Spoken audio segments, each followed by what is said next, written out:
em favor dos homens, nas coisas de Deus, para oferecer sacrifícios pelo pecado. Tá certo? Veja, é no altar que se dá a maior e mais intensa identificação do Padre com Cristo. Aqui no altar, o eu do Padre é assumido pelo eu de Cristo de um modo misterioso, intenso, real. É o meu corpo, e não é mais meu, porque eu já não sou eu, é o corpo de Cristo. Vocês querem coisa mais bonita, quer coisa mais doida, do que você consagrar a Eucaristia e depois adorar o que você consagrou? Porque não foi você, mas é Cristo. No dia da minha ordenação, à noite, eu fui me deitar, né? Aí meu irmão, que é médico, disse: mas isso aqui é um negócio danado. Eu disse: o que é? Eu estudei para ser médico, para fazer uma cirurgia sozinho, já fiz não sei quantas treinando para poder ter prática. Você, o bispo ordenou você no outro dia já está: isto é o meu corpo e é o corpo de Cristo. Eu digo: aí é que está a diferença. A cirurgia é você quem faz, é a sua habilidade. Ali eu não faço nada, é Ele. É Ele. Se vocês hoje forem na capela e pegarem um pão com toda a devoção, isto é o meu corpo, não acontece nada. E um dia depois da ordenação, vocês vão dizer do mesmo jeito: isto é o meu corpo, e acontece tudo. E vocês depois se ajoelham para aquilo que vocês não fizeram. É obra dele, mas sem vocês não aconteceria. Me diga, vocês querem mistério maior do que esse? Quantas vezes eu me admiro, eu na minha capelinha lá em casa, na minha capelinha de bispo, às vezes eu lá ajoelhado diante do Santíssimo, aí começa a rir, eu digo: mas que doidice, né? Eu ajoelhado e adorando o que eu mesmo fiz, mas não fui eu, e por isso é maior do que eu. Eu sou somente pobre instrumento dele, e quanto mais eu desaparecer, mais é ele. Vejam como é bonito o nosso ministério, vejam como é bonito ser padre, como é bom ser padre, como é grande ser padre. Mas só devia ser padre quem sabe sonhar. Só devia ser padre quem tem poesia. Só devia ser padre quem sabe entender as coisas do céu. Quem pensa rasteiro, quem é grossão, não devia nunca ser padre. É como jogar pérola para porco. Entende? Não adianta nada. Pois bem, então vou repetir. O padre é sacerdote para o altar, para o sacrifício eucarístico. Tá certo? Mas engana-se quem reduz o sacrifício eucarístico ao altar. Atenção. É exatamente porque o padre oferece com o povo e em nome do povo o sacrifício da missa, que o sacerdote deve fazer da própria vida uma continuação do que celebrou no altar. Nós conversamos sobre isso ontem à tarde. A minha missa no altar deve ser missa na minha vida. É toda a vida do padre, atenção, que se torna uma libação. São Paulo dizia: eu fui oferecido em libação. O que é a libação? Aquele barrufo de vinho que se jogava em cima da vítima que ia ser sacrificada.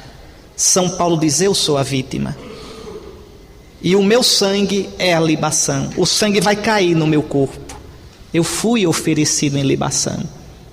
Você, padre, que foi separado para o Evangelho, você que foi tornado posse de Cristo, sacerdote, a sua vida tem que ser como a de Cristo, uma existência para o Pai e para os irmãos. Por isso que quando eu falei de Cristo o tempo todinho, eu estava querendo falar de vocês. Quando eu falei de Cristo, eu estava querendo dizer o que é que a gente deve ser, o que é que um padre é. presença viva dele, todo para Deus, todo para os outros, na obediência ao Pai, até a morte e morte de cruz. Eu estava falando de vocês, porque pelo sacramento da ordem, vocês serão ele, e ele será vocês. Vejam, então a missa do padre é a vida toda, ela sai do altar e escorre pela vida toda. Porque oferece o sacrifício da missa, o sacerdote vai se configurando com Cristo o sacerdote em toda a sua existência, fazendo de toda a vida, como o seu Senhor fez, uma pró-existência. Assim, a oferta celebrada no altar vai tomando conta de toda a vida do padre, de modo que ele se oferece em Cristo e com Cristo nas diversas atividades pastorais, na oração, na celebração dos sacramentos, no aconselhamento, na pregação da palavra de Deus, na promoção humana do seu rebanho. Tudo isso eu posso fazer, mas tudo isso deve nascer da minha missa. Tudo isso deve ser continuação da minha missa. Tudo isso deve ser uma expressão da minha missa. Tudo se torna sacerdotal. Mais ainda, toda a vida do padre se torna sacerdotalizada. Se o padre não colocar no centro de sua vida o altar, ele perde o foco. Se o padre não colocar no centro da sua vida o altar, ele priva suas diversas atividades, os diversos aspectos da sua existência, do eixo que dá sentido, eficácia, realização à sua existência como cristão e como padre. Quando você, padre, quando você se diverte, tem que se divertir como padre. Suas amizades, você as tem como padre. Sua doença, você a vive como padre. E a sua morte, você a vive como padre. É a sua vida todinha. Daí também a importância da missa diária. Olha, meus filhos, dia 15 de agosto que vem, eu vou completar 18 anos de padre. 18 anos. Até hoje, desde 15 de agosto de 92 até hoje, eu nunca passei um dia sem celebrar a missa. E com a graça de Deus, eu haverei de morrer sem deixar só na sexta-feira santa e no sábado santo. Porque aí é a igreja que manda. Entende? Já celebrei a missa em cima de mala, em penteadeira de quarto de hotel. Quando eu fui para a Terra Santa, que estive no Egito, na Arábia Saudita, na Jordânia, celebrei a missa no quarto do hotel. Aí eu levo logo as coisas. Pode crer, a primeira coisa que eu penso no dia, qual é a hora da minha missa hoje? Pronto. Essa semana mesmo, né? Eu não sabia, eu ia pregar no Carmo, não sabia que não era missa, era só novena. Eu pensava que era missa. Aí quando liguei para o Frei Salles, quase meio-dia, o Frei Salles disse: olha, é só pregação, não tem missa não. Eu digo: eita, que eu não celebrei a missa. Aí logo depois do almoço, disse para o menino: prepare ali. Aí pronto, celebrei. Pronto. 20 minutos, sem enfeite, celebradinha direitinha, né? No decoro, assim, arrumadinha. Pronto. A Santa Missa. Tá certo? Veja, a missa é o foco da nossa vida. Tá certo? Bom, eu termino já, ficou longo demais esse negócio. Eu já estou com pena de vocês e o horário já acabou, me estão aperreado já ali. Mas veja, exatamente, este estar com Cristo e em Cristo, diante do Pai e em cada Eucaristia, faz com que o sacerdote tenha muito claro, atenção, que não é melhor do que ninguém.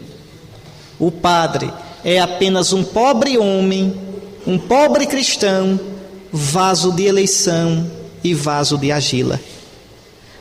Por isso ele sabe ter compaixão de todos. Diz aqui a carta aos Hebreus, né? Ele sabe ter compaixão dos que caem. Um padre que seja muito santo, mas não saiba ter pena dos pecadores, que não saiba ter compaixão e paciência, não devia ter sido padre. É muito santo, mas devia ter sido monge, eremita, lá longe, Porque o padre é pai. Deve ter paciência, deve ter compaixão, tá certo? Deve saber o ritmo de cada um. Deve saber tirar o melhor de cada um, exigir o melhor de cada um. Mas nunca mais do que cada um pode dar. Porque ele próprio conhece as suas fraquezas. Veja, essa é a nossa missão, é bonita demais, tá certo? E no sacrifício de Cristo eu coloco tudo. Veja, pois bem, eu vou. Então, é como Jesus, a pastoral de Jesus a gente viu como era, pessoal, pessoa a pessoa, assim deve ser a nossa. Bom, eu vou terminar esse negócio aqui porque não vai dar tempo. Mas só mais uma coisa: ninguém deve atribuir-se esta honra, senão quem foi chamado por Deus como Arão. O sacerdócio não é direito de ninguém. Vocês não podem forçar a igreja a ordenar vocês. Esse é outro erro muito comum hoje. Se esse bispo aqui não me ordena, ora, aí eu faço uma conta bem rápida. Na igreja tem cerca de 3.500, 4.000 bispos. Não é possível que pelo menos uns 10 desses seja doidinho. Tem que ter doidinho. Então eu pego um doidinho que me ordena. Não, está errado. Não é direito.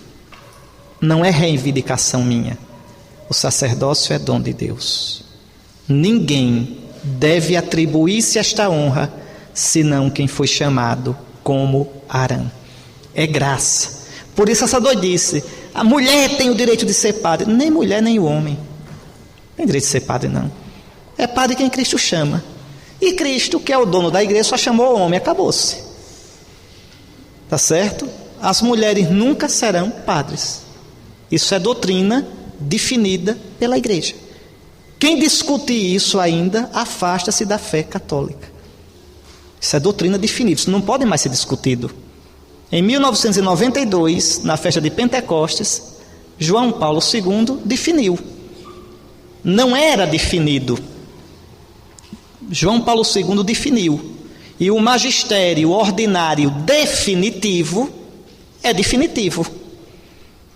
É infalível. Ah, não foi proclamado o dogma. Epa, cuidado com as palavras.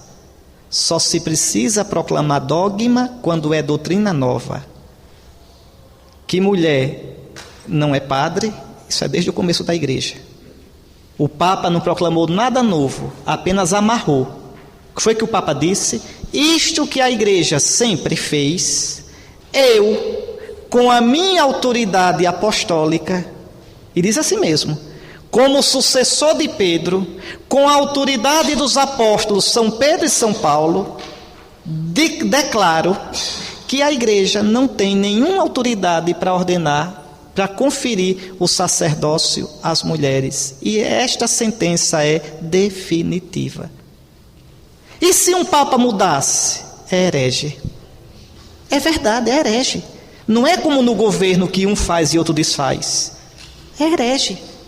Se um papa ensinar uma coisa contra a fé da igreja, é heresia.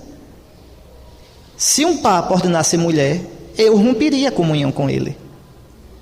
Eu, o bispo, aí um bispo está dizendo, olha, eu romperia, eu negaria a comunhão a ele. Romperia. É herético. Tá certo? Seria obrigado a ir para a igreja ortodoxa. Infelizmente. Tá certo? O Senhor da igreja é Cristo. É Cristo. Tá certo? Então veja, não é direito, é graça. Vocês não têm direito nenhum de ser padre, nem eu de ser bispo, nem de ser padre. É graça de Deus. É graça de Deus. Não esqueçam disso. Viu, seminaristas? Não esqueçam. Nunca esqueçam.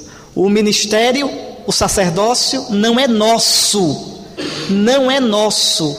É dom recebido. É confiado à igreja. Meus filhos, eu ainda teria mais coisa a dizer. Vão no meu site e entre. O nome do artigo é Pensamento sobre o Sacerdócio. E leiam o resto. Porque ficou mais comprido do que o que eu pensei. Tá certo? Pronto. O que eu espero é que isso mostre a vocês a preciosidade, a beleza, a santidade e a responsabilidade da nossa ordenação. Eu só vou dizer mais uma frase que eu escutei de um bispo do Oriente.